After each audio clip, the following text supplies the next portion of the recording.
जय श्री कृष्णा। आज जानकारी लेकर आए हैं ऐसे विषय पर जिसमें आपको एक सामान्य दिनचर्या के साथ यदि आप कोई साधना करना चाहते हैं और आप नहीं कर पा रहे हैं तो उसके लिए हम बहुत ही साधारण तरीके से आपके लिए एक साधना लेकर आए हैं, जिसमें आप करेंगे तो आपको एक अलग ही प्रकार की अनुभूति महसूस होगी। साथ ही आपको सकारात्मक ऊर्जा प्राप्त होगी, जिससे आप स्वयं हमें कमेंट करके जानकारी देंगे। तो आज हम बात करते हैं एक ऐसी साधना की जिसमें आपको अत्यधिक अनुभव और आध्यात्मिक जगत और धर्म और संस्कृति की पूर्ण जानकारी और सभ्यता से जुड़े हुए रहस्य की जानकारी प्राप्त होगी। तो आज हम बात कर रहे हैं शिव साधना की।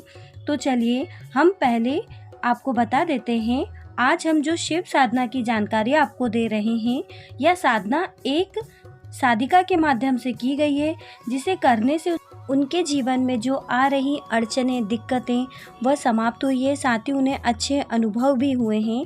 इसी के साथ उनकी बॉडी में वाइब्रेशन और अच्छी सकारात्मक ऊर्जा का अनुभव हुआ है। साथ ही बहुत से बच्चे ऐसे होते हैं जो अभी पढ़ाई कर रहे हैं या फिर जॉब कर रहे हैं, जो साधना नहीं कर पाते, इतना समय नहीं दे पाते, उतने नियम नहीं कर पाते हैं, तो वह भी ये साधना कर सकते हैं। और यदि आप बड़ी बड़ी साधना नहीं कर सकते हैं तो आप नॉर्मल तरीके से या साधारण तरीके से भी शिव साधना कर सकते हैं, जो कि हम आपको बता रहे हैं। क्योंकि एक सत्य घटना है, सत्य कहानी है। यह सत्य वास्तविक पौराणिक कथाओं के अनुसार जो शिव साधना होती है वह बहुत कठिन होती है, लेकिन आज हम आपको एक साधिका की सत्य घटना बता रहे हैं और साथ ही साधिका के माध्यम से की गई साधना से प्रसन्न होकर उसे क्या क्या प्राप्त हुआ वह भी हम आपको बताएंगे। तो चलिए हम आपको बताते हैं कि शिव साधना यदि आप करना चाहते हैं तो आप अपने दिनचर्या के कर्मों से भरी ज़िंदगी से कुछ समय निकालकर आप अपने लिए एक साधना कर सकते हैं, जिससे आपका अनुभव भी अच्छा मिलेगा और साथ ही आप शिव भक्ति भी कर सकेंगे, जिससे आपका एक सुरक्षा कवच भी बनेगा। साथ ही आपको हर क्षेत्र में उन्नति प्राप्त होगी और सम्मान के पात्र बनेंगे। तो पहले हम बात कर रहे हैं उस साधिका की जिसने साधना की थी, जिसने हमें बताया कि वह एक गृहिणी है, उनका एक परिवार है, उनके छोटे बच्चे हैं, परिवार में सास ससुर हैं, जेठ जेठानी हैं और परिवार में और लोग भी हैं। सभी कामों के बीच में उन्हें समय नहीं मिल पाता है पूजा पाठ करने का, लेकिन वह पूजा पाठ करती थी। घर में पूजा पाठ करने से सकारात्मक चीज़ें आती हैं। सभी कामों को करने के बाद उन्हें जब समय मिलता था, जब वो पूजा पाठ करते हैं। और साथ ही जब आप घर में पूजा पाठ करते हैं तो घर में जो पहले से नकारात्मक ऊर्जा रहती है वो अधिकांशतः पूजा पाठ करने वाले पर ही हावी होती हैं। अधिकांशतः यह भी देखा गया है कि जब कोई पूजा पाठ श्रद्धा भक्ति भाव से और सच्चे हृदय से कोई साधना हम करते हैं तो उसमें सबसे पहले बहुत सारी अड़चनें आती हैं। यदि आप पूजा कर रहे हैं तो लड़ाई झगड़े होंगे घर में उसी वक्त पर, या फिर आपके पूजा पाठ का सामान खंडित हो जाएगा, या फिर आपके घर में किसी प्रकार से मेहमान आ जाएंगे कि आप उस समय में पूजा पाठ ना कर सके। इसीलिए आज हम आपके साथ एक साधिका की सत्य घटना या कहानी कहें आपके साथ बांट रहे हैं। इसके लिए हमने उनसे पूर्व अनुमति लेकर ही आपके साथ ये कहानी या ये उनकी यह सच्चाई आपके साथ रखी है। और बात करें हम आपसे तो उस साधिका को घर का पूरा काम संभालना होता था। साथ ही कुछ समय पहले वह शिव पुराण पढ़ना शुरू कर दी थी। पूजा भक्ति में मन तो उनका बचपन से ही था, लेकिन घर के कार्यों में इतना समय हो जाता है कि वह पूजा पाठ नहीं कर पाती थी। उसके बाद कुछ ऐसा हुआ कि कुछ उन्होंने कथा सुनी तो उन्हें ऐसा लगा कि मुझे भी अब साधना करनी चाहिए। साधना तो मैं सही तरीके से करने की उन्हें कोई जानकारी तो नहीं थी, फिर भी उन्होंने ऐसा सोचा कि मैं शिव जी की पूजा पाठ करूंगी, साथ ही सुबह 5 माला करूंगी, साथ ही शाम को 5 माला करूंगी। रुद्राक्ष की माला से उन्होंने ओम नमः शिवाय ओम मंत्र का जाप शुरू किया। साथ ही 15 से 20 मिनट रोज़ ध्यान लगाना शुरू कर दिया। इसके बाद हवन करते थे और पूरे विधि विधान से और श्रद्धा भक्ति से अपने घर के मंदिर में अलग से एक पाटा लगाते थे, उस पर शिवलिंग रखकर पूजा पाठ करना शुरू कर दिया। और साथ ही उन्होंने जब साधना शुरू करी तो वो 5 माला सुबह 5 माला शाम को करते थे और मंत्र जाप करते थे और छोटा सा हवन कर देते थे। ज़्यादा बड़ा हवन तो नहीं कर पाते थे, कभी कभी तो कंडे पर ही 5-6 आहुति दे देते थे, मंत्र बोलकर वही कर पाते थे। इसके पश्चात उन्हें 1 दिन हुआ, 2 दिन हुआ साधना करते हुए, उनके घर में लड़ाई झगड़े होने लगे थे और जो समस्याएं हो रही थी घर में वो और ज़्यादा बढ़ने लगी थी। उनके साथ में अशब्द कहने लगे कि उनके परिवार के ही सदस्य उन्हें कह रहे थे कि आप माला कर रहे हो या जाप कर रहे हो, मुझे नुकसान पहुंचाने के लिए कर रहे हो। घर में रोज़ नई नई लड़ाइयाँ शुरू हो गई थी और उनकी पूजा पाठ के समय में मेहमानों का आ जाना, उनको समय ना मिल पाना, फिर भी उन्होंने समय को आगे पीछे करके 5 दिन की साधना का नियम लिया। इसके बाद उन्हें बहुत ही अच्छे अनुभव हुए और उन्हें बहुत ही अच्छा लगने लगा। इसके बाद उन्होंने दोबारा पूजा पाठ शुरू किया। उन्होंने फिर से 5 दिन की साधना ली और ऐसा नहीं कि कोई दिन चुनकर किया, उन्होंने पशुपतिनाथ व्रत कर रहे थे, साथ ही सोमवार से ही उन्होंने दोबारा स्टार्ट कर दिया। जब उन्हें अच्छे अनुभव होने लगे तो उन्होंने कई बार साधना की और उनके साथ ही उन्होंने ओम नमः शिवाय ओम का जाप उनका सदैव चलता रहा था। कुछ समय पहले ही उन्होंने श्री शिवम गुरुजी की वीडियो देखी थी और उन्होंने शिवम गुरुजी को कांटेक्ट किया। फिर उन्होंने पूरे विधि विधान जिस तरीके से पूजा पाठ करना चाहिए, साधना करना चाहिए, वह उनको बताया और उनसे पूछा। साथ ही इतनी कठिन साधना तो वो नहीं कर पाती, लेकिन उन्होंने साधारण तरीके से साधना की थी या उनको उन्होंने बताया। पूजा पाठ जो करती थी, जो स्थान था उनका, रुद्राक्ष की माला से ही जाप करते थे, साथ ही ध्यान भी उतना ही करते थे और उन्हें बहुत ही अच्छे अनुभव होने लगे। साधना के पहले दिन उन्हें बहुत अच्छे अनुभव हुए। साथ ही जब उन्होंने ध्यान लगाया तो उनको कुछ अच्छी अच्छी चीज़ें भी महसूस हुई। साथ ही दूसरे दिन में ही साधना में सपने में शिवलिंग नजर आई जिस पर बहुत सारे बेलपत्र चढ़े हुए थे और उन्हें बाद में सपने में बहुत बड़े शेषनाग नजर आए। उसके बाद शेषनाग जो कि बहुत ही काले रंग के थे और उनके हाथों में लिपट गए। उन्होंने शेषनाग को अपने हाथों में लिपटा देखा तो उन्हें उसे उछालकर फेंक दिया और कहीं दूर दौड़ने लगी, रास्ते पर भागने लगी और जब वो मार्ग में गिर गई तो उन्होंने जब अपना मुंडी उठाकर सामने देखा तो वहाँ पर सामने ही बहुत बड़े साक्षात शिवलिंग उनको दर्शन दे रही थी। बहुत ही अच्छे अनुभव जब हुए उन्हें, जब उन्होंने शिव साधना करी थी तो उनके साथ ऐसा हुआ। उसके बाद धीरे धीरे उनके साथ बहुत ही सकारात्मक चीज़ें होने लगी और उनके परिवार में जो भी अड़चनें आ रही थी धीरे धीरे वह सब समाप्त होने लगी।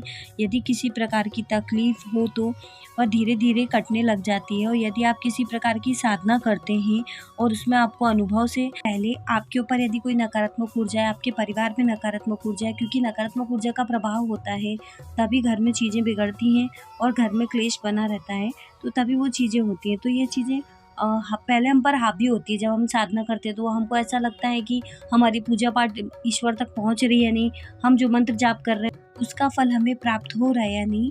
क्योंकि जब भी हम साधना करते हैं तो पहले तकलीफ़ें आती हैं, तो उससे हमें डरना नहीं चाहिए। क्योंकि यदि हम डर जाते हैं और उन चीज़ों से घबरा कर, क्योंकि वो हमें कष्ट पहुंचाती है, हमारे परिवार में किसी को कष्ट पहुंचाती है, दिक्कतें आने लग जाती हैं, तो कई व्यक्ति ऐसे होते हैं तो साधना करते करते बीच में ही छोड़ देते हैं क्योंकि वो घबरा जाते हैं कि हमें आप पूजा पाठ कर रहे हैं और हमारे घर में लड़ाई झगड़े हो रहे हैं, हम पूजा कर रहे हैं तो उस समय दीपक बुझ गया या फिर कुछ अनहोनी हो गई।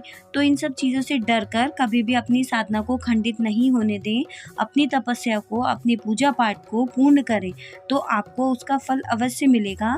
यदि आप साधना करना चाहते हैं तो बिल्कुल आपको इस साधना के बारे में हम आपको बताएंगे, जिसमें आपको 5 दिन की साधना करनी होती है। देखिए, साधना तो अधिक समय की भी कर सकते हैं। यदि आप परिवार में हैं, आप गृहिणी हैं या फिर आप बच्चे हैं, स्कूल जाते हैं, कॉलेज जाते हैं या आप ऐसा कार्य करते हैं जिसके लिए बार बार आपको बिजनेस के लिए टूर पर जाना पड़ता है बाहर, तो आप ऐसी साधना नहीं कर सकते हैं। तो आप अधिक दिन का संकल्प ना लेकर आप 5 दिन की साधना भी कर सकते हैं। आपको खुद अच्छे अनुभव होंगे, फिर आगे आपकी खुद स्वयं करने की इच्छा होगी। बस आपको यह करना है कि जब भी आप यह साधना करते हैं तो आपको मन ही मन में पूरे दिन ओम नमः शिवाय ओम का जाप करते रहना है और आप स्वयं पहले दिन से ही अनुभव महसूस कर पाएंगे। साथ ही नकारात्मक जो चीज़ें आप पर हावी होंगी तो उससे आपको बचने के लिए पूरे घर में गंगा जल का छिड़काव करना होगा और घर को अच्छे से पवित्र और साफ करके रखना होगा। साथ ही जिस जल से आप भगवान को नहलाते हैं उस जल को भी पूरे घर में आपको छिड़काव करना होगा। और घर के मुख्य द्वार पर जो डेल है उसके दरवाजे पर आपको अच्छे से धोकर वहाँ पर आपको स्वास्तिक बनाना होगा। और साथ में आपको बता दें, जब आप हवन करते हैं या आपके घर में हवन हो जाता है तो आप उसमें उसी हवन में भोग दे सकते हैं। उसके बाद आपको पूरे घर में उस हवन के धुओं को घुमाना है। साथ ही आपको बता दें, अपने घर के मुख्य द्वार पर भी आपको जो घर का मेन चौखट है ना आपका, वहाँ पर भी हवन कुंड को ज़रूर लेके जाएं। यदि छोटा हवन आपका है तो चौखट पे उसे ऊपर दरवाजे के ऊपर कर वहाँ पर भी हवन का धुआं लगाएं। वहीं पर आपको वहाँ पे खड़े होके गोल घूम जाना है। बाएं हाथ की तरफ से गोल घूमिएगा, फिर एक बार ऊपर चौखट से लेकर दहलीज की डेल पर उसे रखकर फिर उसे अंदर लेकर आइए। आप पूरे घर में अच्छी तरीके से हवन के धुएं को दीजिए। आप ऐसा मत सोचिए कि आप बाथरूम है आपका तो वहाँ पर आप उस धुएं को नहीं ले जा सकते। बाथरूम के दरवाजे पर जाकर आपको खड़ा हो जाना है और वहाँ तो हाथों से धुएं को आपको दरवाजे पर खड़े होकर अंदर की तरफ करना है, क्योंकि नकारात्मक चीज़ों का सबसे ज़्यादा वास स्नान कक्ष में होता है। तो आप सभी जगह अच्छे तरीके से हवन का धुआं देना है आपको। साथ ही जिस जल से आपने भगवान को नहलाया था उस जल को भी पूरे घर में छिड़काव कर दीजिएगा। साथ ही आपने जो भोलेनाथ जी को नहलाया है उस जल को कभी भी तुलसी जी के क्यारे में नहीं डालना है, उसे दूसरे किसी भी पेड़ में डाल दीजिएगा या गमले में डाल दीजिए। साथ ही वह जल अपने जो चढ़ाया है कभी भी उस पर पैर ना रखें। यदि आप किसी गमले में डाल रहे हैं, ज़्यादा जले और यदि वो गमले से निकलकर ज़मीन पर आ गया और यदि आपने उस पर पैर रख दिया तो आपको काल सब दोष लगता है। इसी सभी बातों का आपको विशेष ध्यान रखना है। आप चाहते हो तो 5 दिन का संकल्प करके कि आप साधना करना चाहते हैं तो आपके पास यदि कोई साधन नहीं है, साधना किट नहीं है, तो भी आप सिर्फ साधना 5 दिन का संकल्प करके कर सकते हैं। 5 दिन की साधना में आपको कोई अलग से नियम नहीं लेना है। जैसे साधारण तरीके से भोलेनाथ जी की पूजा पाठ करते हैं उस स्थान पर बैठकर आप पूजा पाठ कीजिए, रुद्राष्टकम का पाठ करें और इसके बाद ध्यान कीजिए, आरती कीजिए, हवन कीजिए। अनुभव होंगे सच्चे हृदय से यदि शिव जी के ऊपर एक फूल भी चढ़ाते हैं तो उसका पुण्यफल हमें ज़रूर मिलता है।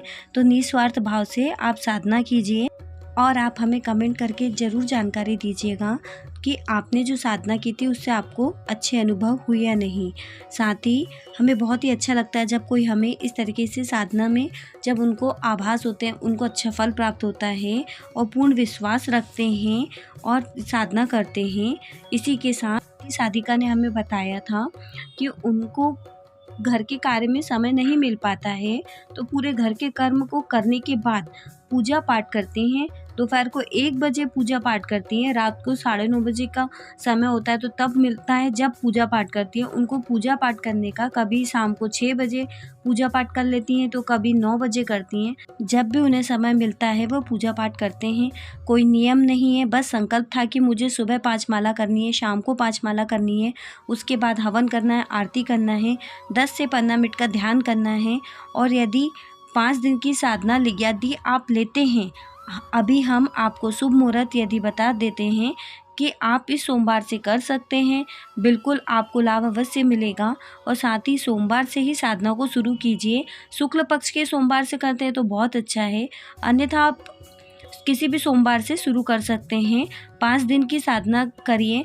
5 दिन की साधना के बाद आपको कुछ अलग ही अनुभव होगा, लेकिन किसी इच्छा से मत कीजिए कि मुझे किसी प्रकार का वाइब्रेशन होगा या फिर मुझे किसी प्रकार की शक्ति प्राप्त होगी।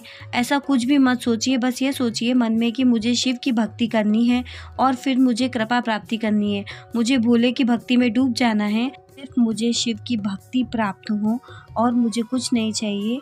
और अपनी पूजा पाठ को पूर्ण कीजिए, आपको अनुभव जरूर होंगे और कुछ अच्छा फल ही प्राप्त होगा। साधना करने से आपको कुछ अच्छे ही अनुभव प्राप्त होंगे। आप यदि साधना करते हैं 5 दिन की, यदि आप मंदिर में जाकर चौमुखी दिया लगा सकें भोलेनाथ जी को तो बहुत ही अच्छा होगा। चाहे तो आप घी का लगाएं या फिर सरसों के तेल का भी बहुत उत्तम रहेगा। आप ऐसा कीजिए, साधना के साथ रोजाना एक दीपक लगा के आएँ, आपको अवश्य फल प्राप्त होगा। साथ ही आप जब दीपक लगाएंगे तो अपना नाम और गोत्र जरूर बोलिएगा। तो आप 5 दिन की साधना भी कर सकते हैं और पुण्य फल प्राप्त कर सकते हैं। आज के लिए बस इतना ही। आप हमारे चैनल पर नए हैं तो चैनल को सब्सक्राइब ज़रूर कीजिएगा। जल्दी मिलेंगे नई वीडियो में। जय श्री कृष्णा, श्री राधे राधे।